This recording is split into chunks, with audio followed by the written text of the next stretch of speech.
గారు వచ్చారు. మళ్ళీ కొద్ది నిమిషాల్లో ఉమా వెంకటరామరెడ్డి గారు వచ్చారు. తర్వాత హరిరామ్ జోగయ్య గారు వచ్చారు. మేము నలుగురు కూర్చొని మాట్లాడుతూ ఉన్నాం. చెన్నారెడ్డి గారు వచ్చారు. ఇమీడియట్లీ మనం పోదాం అక్కడికి. Ready agreed. పోయాం. నాకు ఇప్పటికీ కళ్ళ ముందు సినిమా తిరుగుతుంటుంది. ముందు సీట్లో చెన్నారెడ్డి గారు కూర్చున్నారు. వెనక సీట్లో నేను, ఉమా వెంకటరామరెడ్డి గారు ఇద్దరు కూర్చున్నాం. ముగ్గురమే ఉన్నాం కార్లో. సెక్యూరిటీ. ఓల్డ్ సిటీలో జనము తిట్టుకుంటూ మాట్లాడారు. ఆ స్థాయి రాజకీయ నాయకుడుగా ఉంటూ అంత ఉన్నత స్థాయిలో రాజకీయ నాయకుడు ఉంటూ కూడా పల్లెత్తు మాట అనలేదు. ఎవరో చేసిన పాపానికి తాను మాటలు పడవలసి వచ్చిన పడ్డాడు. మొహం ఎర్రగా. ఆయనకు ఆ ఫీలింగ్ ఉండిందని చెప్పారు. నాకు కూడా ఆయన చెప్పలేదు, వేరే మనుషులు నాకు చెప్పారు. ఆయనకు అలాంటి భావం ఉంది, ఇతను రాజశేఖర రెడ్డి గారు పనిచేసినాడు అని చెప్పిన భావం ఉంది. అంటే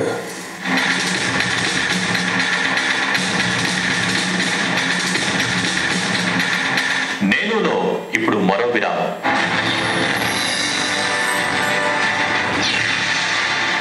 దారెటు తిరెటు, బుల్స్ బేస్, ఎప్పుడు ఎక్కడ, సమయస్ఫూర్తి జాగ్రత్త, మంచి చెడు, తేలిగ్గా త్వరగా, ఎలా ఎందుకు.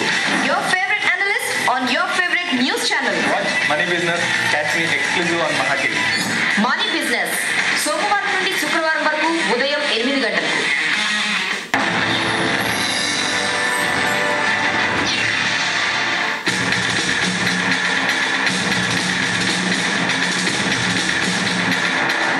సుదీర్ఘ రాజకీయ ప్రతిహత జైత్రయాత్రలో ఎందరెందరికో కంటి మీద కొనుకు లేకుండా చేసిన రాజకీయ దురంధరుడు డాక్టర్ మర్రి చెన్నారెడ్డి కంట్లోంచి ఉమ్ముకుతున్న కన్నిటినీ అదుపు చేసుకోలేని పరిస్థితిలో, నేను నివ్వెరపోయిన స్థితిలో ముఖ్యమంత్రి పదవికి రాజీనామా చేశారు. ప్రత్యక్ష రాజకీయాల నుంచి ఆయన కట్టకడపటి విషాదాంత నిష్క్రమణమిది. బాధపడేవాడు నిజం. ఆయనకి అన్యాయం జరిగింది నేను కూడా అనుకుంటాను. ఈ కాంగ్రెస్ నాయకత్వం ఎవరిని ఒక 5 సంవత్సరాలు పదవిలో ఉండనివ్వకపోవడం. అందుకని కదా ఎన్టీ రామారావు గారు పార్టీ పెట్టినప్పుడు ఎక్కువగా మాట్లాడిన దాని గురించి. అక్కడ ఢిల్లీ నుంచి వాళ్ళు ముఖ్యమంత్రులు మారుస్తుంటారని, ఆయన్ని మార్చినప్పుడు కూడా పాపం ఆయన పార్టీకి డిసిప్లిన్ కట్టుబడి ఉండి కూరుకున్నాడు. బాధపడినవాడు నిజం. ఆ బాధని తిరుగుబాటుగా ఆయన ఏం చేయలేదు. పార్టీని డిస్ట్రాయ్ చేయడానికి కానీ లేకపోతే సాబిటేజ్ చేయడానికి కానీ ఎలక్షన్స్ ఎప్పుడు చేయలేదు.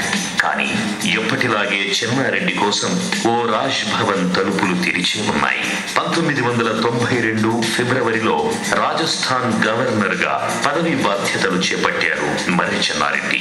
అయోధ్యలో మసీదు కూల్చివేత నేపథ్యంలో జరిగిన అల్లర్ల పర్యవసానంగా అదే సంవత్సరం డిసెంబర్లో రాజస్థాన్ లో రాష్ట్రపతి పాలన విధిస్తే గవర్నర్ గా తన పరిపాలన సాగించారు.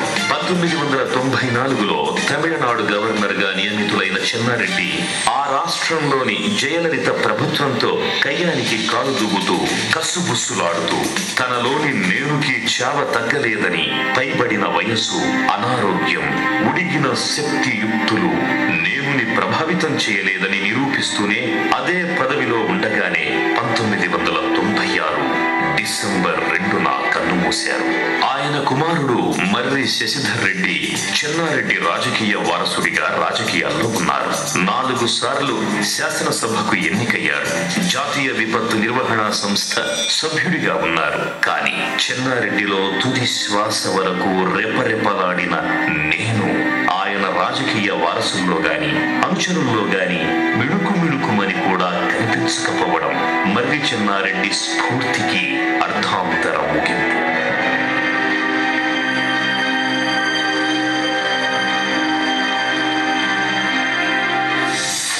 మర్రి చెట్టు కింద ఇంకా మరి వేరే ఏమి మరో అన్నట్లుగా ఆయన కింద ఆయన దగ్గర ఉన్న శిష్యులు పైకి రాలేదని అంటారు. కానీ ఆయన చాలా మంది శిష్యులను తయారు చేశారు. ఇప్పుడు డిఎస్ ఆయన ఒక వ్యాపారవేత్త. ఆయన చూసిన తర్వాతే అది ఆయనలో కొన్ని మంచి లక్షణాలు ఉన్నాయని గ్రహించి ఆయన పిలిచి ఆయనను చక్కగా ఒక లీడర్ చేశాడు, పదవులు ఇచ్చాడు, రాజకీయ నాయకుడిని చేశాడు. అట్లాగే రోషయ్య గారు కూడా అపోజిషన్ పార్టీలో ఉన్నప్పుడు ఆయన పిలిచి కొన్ని మంచి మాటలు చెప్పి ఆయన పిలిచి తన దగ్గరకు వచ్చిన తర్వాత ఆర్థిక మంత్రి చేశాడు. ఆనాటి నుంచి ఈనాటి వరకు నేను పెద్ద ఆర్థిక మంత్రిగా చాలా పెద్ద పేరు వచ్చింది. చెన్నారెడ్డి గారి పెంచి పోషించినటువంటి వాళ్ళే కదండి మల్లికార్జున్ కానీ, మదన్ మోహన్ కానీ, రోసయ్య గారు కానీ, నేను కానీ, మేమందరం కూడా చెన్నారెడ్డి గారి కదా. నో డౌట్ ఇందిరాగాంధీ గారి యొక్క చరిష్మా, ఆమె ప్రజల్లో ఉన్నటువంటి ఇమేజ్, ఆమె కొన్ని గొప్ప నాయకత్వపు లక్షణాలు కూడా పార్టీ తరఫు నుంచి మాకు అందిన మమ్మల్ని ఇక్కడ లెవెల్ లోపల స్టీమ్ లైన్ చేసినటువంటి వాడు చెన్నారెడ్డి గారు. తన 60 సంవత్సరాల సుదీర్ఘ రాజకీయ జీవితంలో డాక్టర్ మర్రి చెన్నారెడ్డి విశ్రాంతి గాని విరామం గాని తీసుకోలేదు. ఉద్యమాలు చేశారు, పార్టీలు స్థాపించారు, పదవులు సాధించారు, అధికారం చెలాయించారు. గెలుపోటములు, ఎన్నెన్నో ఆరోపణలు ఎదుర్కొన్నారు. కానీ ఎప్పుడూ నేనుని విస్మరించలేదు. తనలోని నేను అన్నదాని కోసం దేన్నైనా పణంగా పెట్టారు. నేనుని సంతృప్తిపరచడం కోసం కాంగ్రెస్ ని వదిలిపెట్టారు. తిరిగి కాంగ్రెస్ లో చేరి 2 సార్లు ఆ పార్టీని గెలిపించి నేనంటే నేనే అని చాటుకున్నారు. 1977 డిసెంబర్లో ఇందిరా కాంగ్రెస్ బ్రహ్మానంద రెడ్డి గారి నుంచి విడగొట్టి ఇందిరా కాంగ్రెస్ పెట్టి ఇందిరాజీ చేత విఠల్భాయ్ పటేల్ హౌస్లో ఆ రోజుని జెండా ఎగరేయించింది చెన్నారెడ్డి, అరసు వీళ్ళంతా ఉన్నారు. కనుక ఆ ఘట్టాలు మర్చిపోలేము. ఎందుకంటే పడిపోయిన ఇందిరాజీని ఆ విధంగా పైకి లేపగలిగారు. కనుక మనగాడు, అందులో డౌటే ఉంది.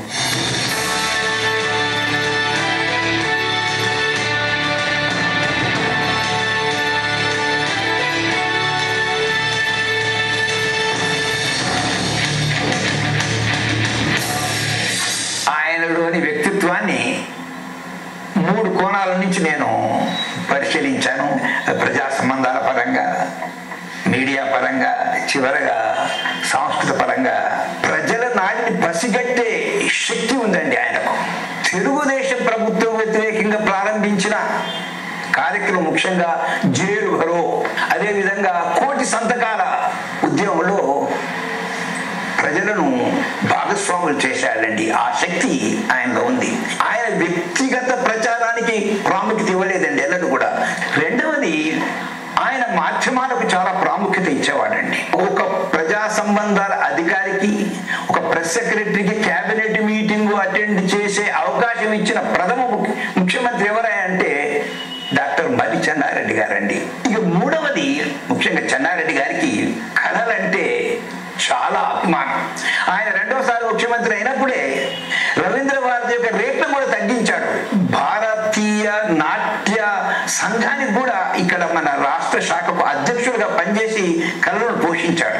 వీటికి తోడుగా ఆయన ఈ సాంస్కృతిక శాఖ ఒక ప్రత్యేక శాఖగా రూపొందడానికి కూడా చెన్నారెడ్డి గారు కృషి చేశారు. ఆయన ముద్రను రాష్ట్ర రాజకీయాలు ఎవరు తీసేయలేరండి. ఆయన రాజస్థాన్ గవర్నర్గా పోయినా, తమిళనాడు గవర్నర్గా పోయినా, ఉత్తరప్రదేశ్ గవర్నర్గా పోయినా ఆయన ముద్ర ఆయన ఉండనే ఉంది. అపరాజితుడు అనుకున్న ఎన్టీఆర్ ని 1989 ఎన్నికల్లో ఓడించడం, ముఖ్యమంత్రి అవుదామనుకున్న వైఎస్ రాజశేఖర రెడ్డి ఆశల్ని 1989లో తుంచేయటం, ఆ పదవి కోసం వైఎస్ 15 సంవత్సరాలు ఎదురు చూడాల్సి రావటం ఘనతలే అయితే, ప్రత్యర్థుల మీద సాధించిన విజయాలే అయితే అవి రాజకీయ ఘనాపాటి చెన్నారెడ్డి ఖాతాలోకి వెళ్తాయి. అందుకే చెన్నారెడ్డి గురించి చెప్పుకోవాలంటే ముందు నీడలా ఆయన వెన్నంటి ఉండే నేనుని పరిచయం చేసుకోవాలి. చెన్నారెడ్డిని అర్థం చేసుకోవాలంటే అడుగడుగునా నేను ప్రభావాన్ని సమీక్షించుకోవాలి. నేనుకి పర్యాయ పదం డాక్టర్ చెన్నారెడ్డి అంటే అతిశయోక్తి కాదు.